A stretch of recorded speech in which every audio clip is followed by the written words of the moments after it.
Bina stood in the doorway of the house she'd built brick by brick, her dream home, her parents' comfort, her pride. But that night, she wasn't welcomed. Her sister, Naba, leaned against the wall with a smug smile. Their mother's words sliced through the air like broken glass. "You've had your time here, Bina. Naba's family needs the space now. You and your husband can stay somewhere else." Bina's heart stopped. The house she paid for, the one she built for her parents, now belonged to the very sister who'd never worked a day in her life. But what her family didn't know was that this move-out would be the beginning of their fall. Bina had always dreamed of giving her parents a comfortable life. For years, she worked long hours, saving every bit she could. When she finally built a big, beautiful house for them, it felt like her dream had come true. The moment she handed the keys to her parents, tears filled her eyes. She had promised herself during her university days that one day her parents would live in peace. And now, that promise was real. She and her husband, Jamal, moved in to take care of them.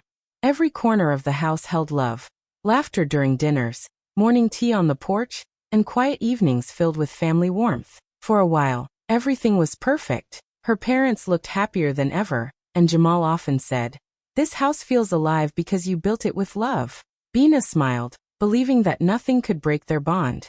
But everything changed when her younger sister, Naba, came back from abroad with her husband and a newborn baby. The family welcomed her with excitement, and Bina was happy too, ready to help her sister settle in. She gave up her room for the baby and cooked Naba's favorite meals, thinking it was just for a few weeks. But slowly things started to change. Her parents began comparing the two sisters, praising Naba for her modern life abroad, and forgetting the sacrifices Bina had made. Naba started taking small control of things, rearranging the furniture, changing how meals were cooked, and making decisions as if the house belonged to her. At first, Bina ignored it, thinking it was just excitement. But soon, her parents started treating Naba like the owner and Bina like a visitor. Her father would say, "Let Naba rest, she has a baby." Whenever Bina tried to help, her mother would tell her to give space to Naba's family. The words stung more than she could admit. One evening, as she sat quietly on the porch, Jamal looked at her and asked softly, "Why do they treat us like we don't belong here?" Bina forced a small smile and whispered, "Because sometimes love changes when comfort enters the house." That night, she lay awake, realizing the house she built with love and sacrifice no longer felt like home. Gratitude had turned into cold silence, and the people she built everything for were now pushing her away, not knowing that this silent wound would one day become the reason for their downfall. When Naba came home, everyone believed she would only stay for a few weeks. She had said her husband needed time to set up a business in the city, and Bina agreed without hesitation. She was happy to help. She gave Naba and her baby the biggest room, cooked their meals, and made sure they felt welcome. But as days turned into weeks and weeks into months, Bina began to notice little changes, small things that slowly started to feel big. One morning, Naba started moving furniture around, saying the house looked too old-fashioned. She replaced the curtains Bina had chosen with bright ones she'd bought online. She changed the family photos on the walls, removing the ones of Bina and Jamal to make space for her own. At first, Bina stayed quiet, thinking it didn't matter. But each change made her heart a little heavier. The house she built with love was slowly losing her touch. Soon Naba began taking over the kitchen too. She told their mother that Bina's cooking was too traditional, and that she'd bring a modern taste to the family meals. Their mother laughed and agreed, saying it was time to try something new. When Bina entered the kitchen to help, Naba would smile politely and say, "It's okay, I've got it." It wasn't anger that hurt Bina. It was the slow erasing of her place in her own home. Even the small things began to change. The parking space she and Jamal had always used was suddenly claimed by Naba's husband. When Bina asked gently about it, her father said, "You can park outside for now. They have a baby, let them stay close." Every word felt like a reminder that her sacrifices no longer mattered. The people she built this house for now acted like she was just a guest. At dinner, everyone laughed at Naba's stories from abroad, calling her modern and smart. No one noticed Bina sitting quietly, pretending to enjoy the moment while holding back tears. Jamal watched her, his jaw tight with frustration. Later that night, when they sat in their room, he whispered, "Why do they treat us like tenants in our own home?" Bina looked away, forcing a small, sad smile. Because love doesn't always stay in the same walls we build it in, she said softly. Jamal reached for her hand, but she stayed still, her heart breaking in silence. That night, Bina realized something had changed, not just the house, but the people inside it. One evening, after a long day at work, Bina returned home with a smile, carrying her mother's favorite fruits. She opened the door and stopped. The living room looked strange. Her photo frames were gone, her things were missing from the shelves. Confused, she walked to her bedroom, but when she pushed the door open, her heart froze.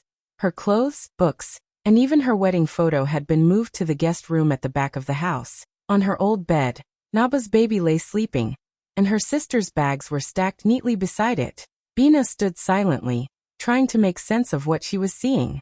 Then, her father walked in, his face stern, as if this was something normal. "Bina," he said coldly, "you and Jamal will stay in the guest room for now. Naba's baby needs comfort and space. You understand, right?" His words cut deeper than she expected.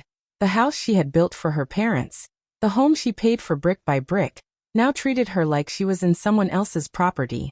Her mother didn't even look ashamed. She simply said, "You're strong, Bina. Let your sister rest. You and Jamal can adjust for some time." Bina tried to speak, but her voice wouldn't come out. Her eyes filled with tears, but she blinked them away. She didn't want them to see her pain. Without arguing, she nodded and walked quietly to the small guest room. Inside, Jamal sat on the edge of the bed, his face pale with anger. "What happened?" he asked. She told him everything, trying to stay calm. For a long time, there was silence. Jamal clenched his fists and said softly, "You gave them a home, Bina. You built this place with love and respect, but maybe it's time to remind them whose name is on it." Bina looked at him, her eyes filled with sadness.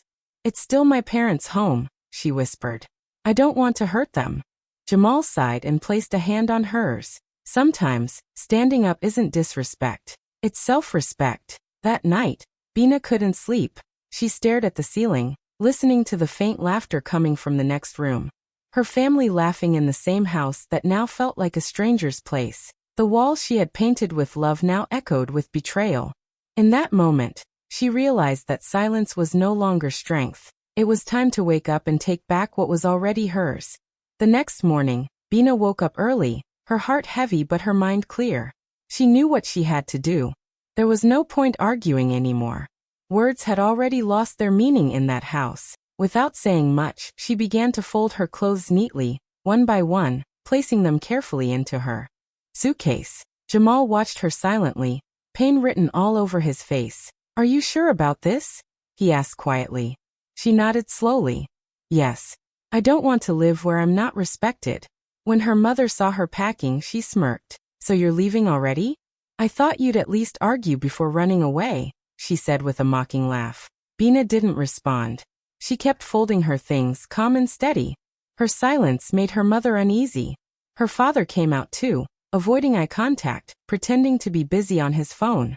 Naba stood near the doorway, holding her baby, pretending to look innocent, but her eyes showed satisfaction. Jamal picked up the last box, looked at them all, and said in a low voice, "You'll remember this day." Bina touched his arm gently, signaling him to stop. She turned to her parents, her face calm, no tears this time. "Thank you for everything," she said softly. "I'm not angry. I'm just awake." Her words hung in the air, soft yet powerful. Her mother's smirk slowly faded. For a moment, she didn't know what to say. Bina walked out of the house quietly, not looking back. As the door closed behind her, the silence that followed felt heavier than any argument could have been. Inside, her mother tried to brush off the strange feeling in her chest, but those words kept echoing in her mind. "I'm just awake." Bina and Jamal moved into a small rental apartment on the other side of the city. It was old and simple. Nothing like the house she had built, but it felt peaceful. The air was different. It carried no judgment, no bitterness. They slept on a thin mattress that first night, yet for the first time in a long time, Bina felt free. Jamal held her hand and said, "We'll build again just like before." She smiled faintly, but deep inside, something stronger was growing. Not anger, not revenge, but clarity. Her family thought she had accepted defeat. They thought she had walked away broken. But Bina was already making quiet plans. She wasn't done yet. This time, she would rebuild not just a home, but her life, and the truth would one day return to the doorstep she left behind. Days turned into weeks, and life in the small apartment slowly began to feel normal for Bina and Jamal. They didn't have much, but there was peace. Bina would wake up early, make breakfast, and spend hours thinking about everything that had happened. The betrayal still hurt deeply, but she refused to let it break her. One morning as she looked out the window, she said quietly, "They think I'm finished, Jamal. But this is just the beginning." True to her words, Bina started making quiet moves. She began visiting the bank where she had processed the home loan years ago. She met with the legal officer and requested ownership verification documents to confirm that the property was still legally under her name. She wanted to make sure no one could transfer or sell it behind her back. The officer recognized her and said, "It's good you came, Mrs. Bina. Many people lose what's theirs because they trust too much." Those words stayed with her. After that, Bina went to the city court and filed an official freeze on any ownership changes without her written consent. It was a quiet but powerful step. No one in her family knew about it. To them, she was just the daughter who had walked away in silence. But behind that silence, she was building a shield around what rightfully belonged to her. Meanwhile, Jamal supported her in every way. He reminded her of a plan she once talked about, starting something in real estate. "You have the knowledge," he said. "You studied property management for years. Why not use it?" His words lit a spark in her again. Together, they started small. They invested their remaining savings in a small piece of land on the edge of the city. It wasn't much, but it was theirs. Bina spent her evenings reading about property markets, meeting with agents, and learning about investment growth. Every time she signed a paper, she felt her strength returning. The pain of being thrown out had turned into power. She no longer cried for what she lost. She was now focused on what she was building. At night, when she and Jamal sat together, he would smile and say, "You see? The storm didn't destroy you. It just pushed you in a new direction." Bina nodded, her eyes calm but filled with purpose. Deep down, she knew that one day her family would realize the mistake they made. For now, she was silent, strong, and patient, building her future while they sat comfortably in a home that no longer truly belonged to them. Back at the big house, everything began to change slowly, almost like life was taking its revenge. What once felt lively and full of laughter now felt heavy and cold. Naba's husband, who had always acted confident and proud, started coming home late every night. His business, which he often bragged about, had begun to fail.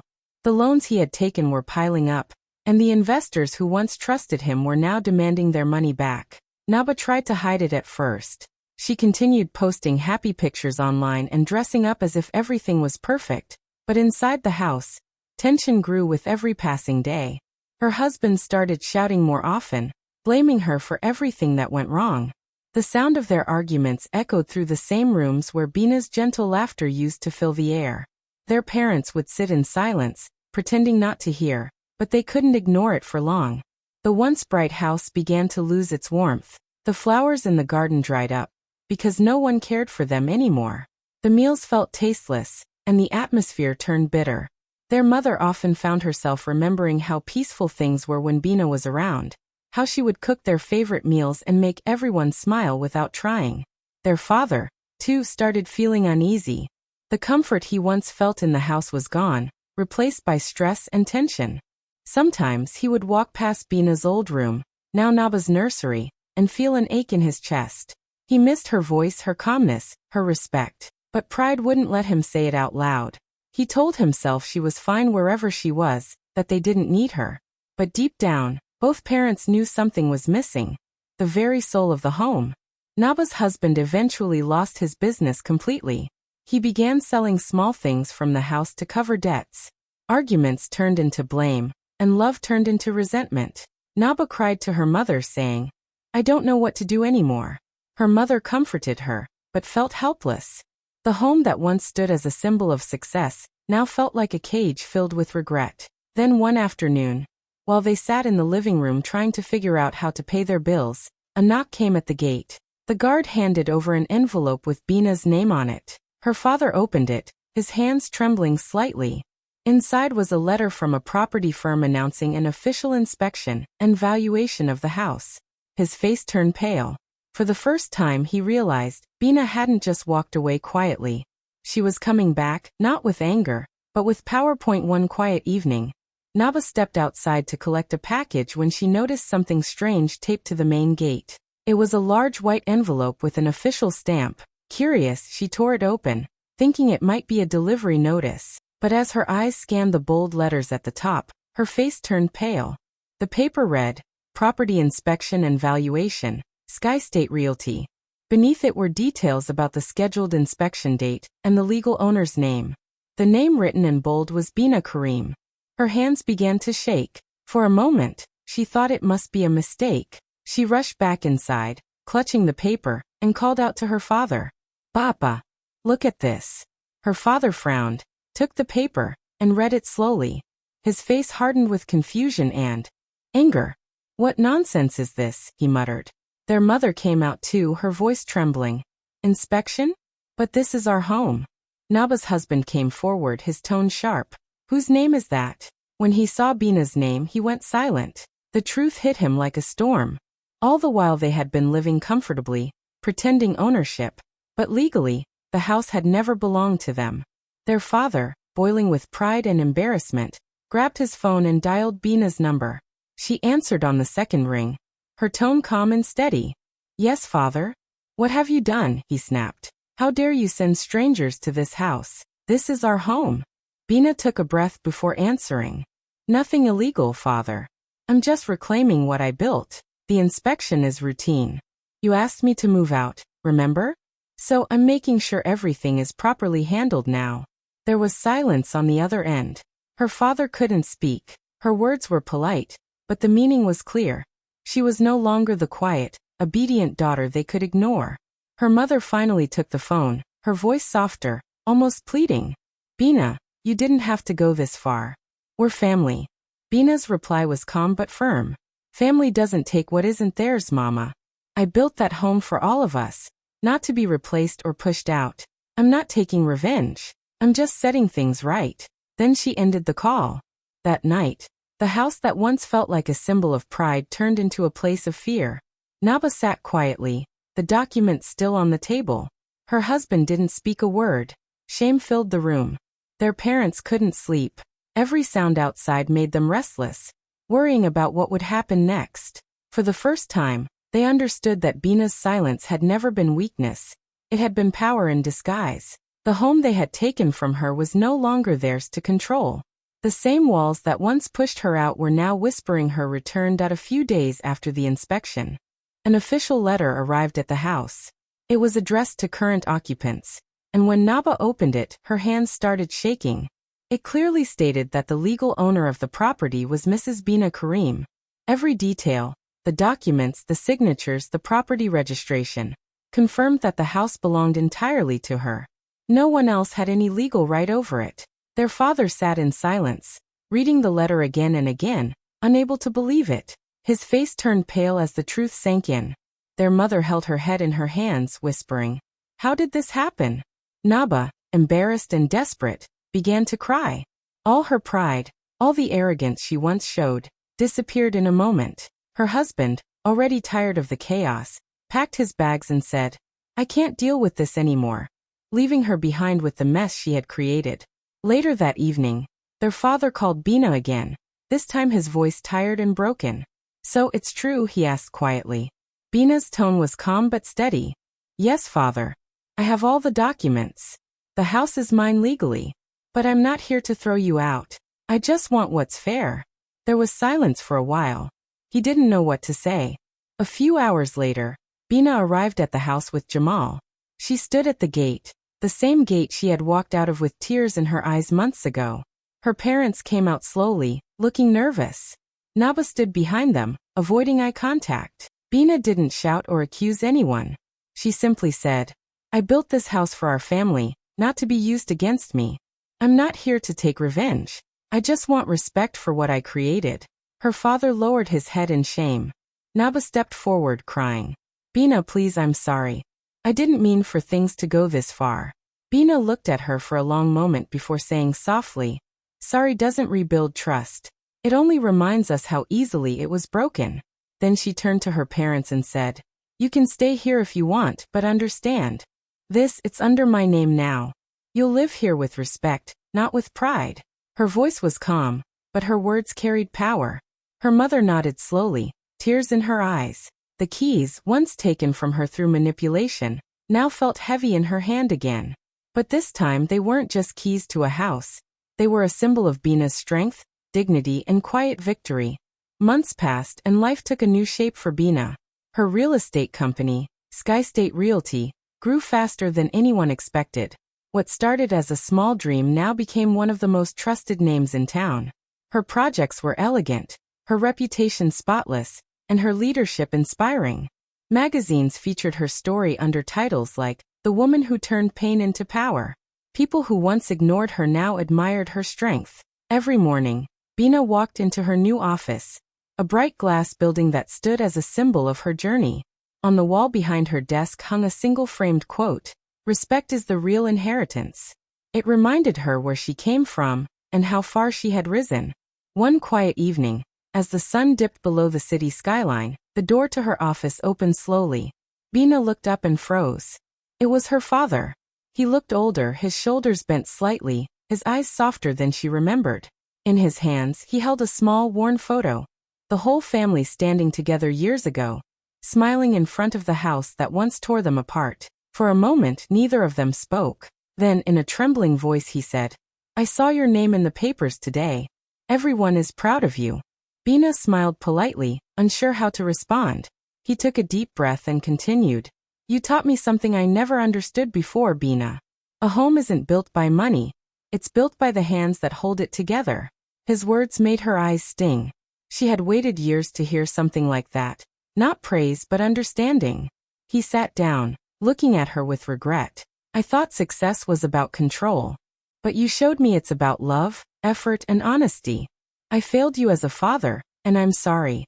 Bina looked at him quietly for a moment, then said softly, "I wasn't looking for revenge, father. I just wanted to be seen, to be respected." Her voice was calm, not angry. The pain between them started to melt, replaced by something real and gentle. He nodded, tears running down his face. "You earned more than respect, Bina. You earned our hearts back." Bina reached out and held his hand. For the first time in years, it didn't feel heavy with resentment. The same man who once pushed her away now sat across from her, proud and humbled. As they sat together, the office felt warm, like the home they had both been searching for all along. It wasn't the house that healed them. It was love finally finding its way back. A few months later, Bina decided to invite her parents for dinner at her new home. It wasn't a mansion or a fancy villa, just a warm, peaceful house filled with love and laughter. The walls were decorated with small plants and pictures of her journey. The dining table was set beautifully, with the smell of home-cooked food filling the air. For the first time in years, her parents walked into a space that felt calm, a space that reflected the daughter they once misunderstood. They sat together, a little nervous at first. Jamal cracked a few light jokes that made everyone smile. Slowly, the tension began to fade. Her mother looked around and said softly, "You've made a beautiful home, Bina." Bina smiled kindly and replied, "This time, I built it with peace, not pain." Her words carried truth, not bitterness. Throughout the evening, they shared memories, laughter, and gentle silence. Her father couldn't stop admiring how strong and content she looked. He noticed how she spoke with confidence, how her eyes shone with calm pride. There was no more anger in her, just quiet grace. The same girl they once underestimated had become the woman holding the whole family together again. Naba wasn't there that night. She had moved to another city, trying to rebuild her own life after everything fell apart. Bina didn't hold any hatred toward her. In fact, she silently wished her sister peace too. She had learned that forgiveness doesn't mean letting people hurt you again. It means setting your heart free from the weight of the past. After dinner, Bina and Jamal walked out to the balcony. The city lights sparkled below, like thousands of tiny dreams glowing in the dark. The cool breeze brushed her face as she leaned on the railing.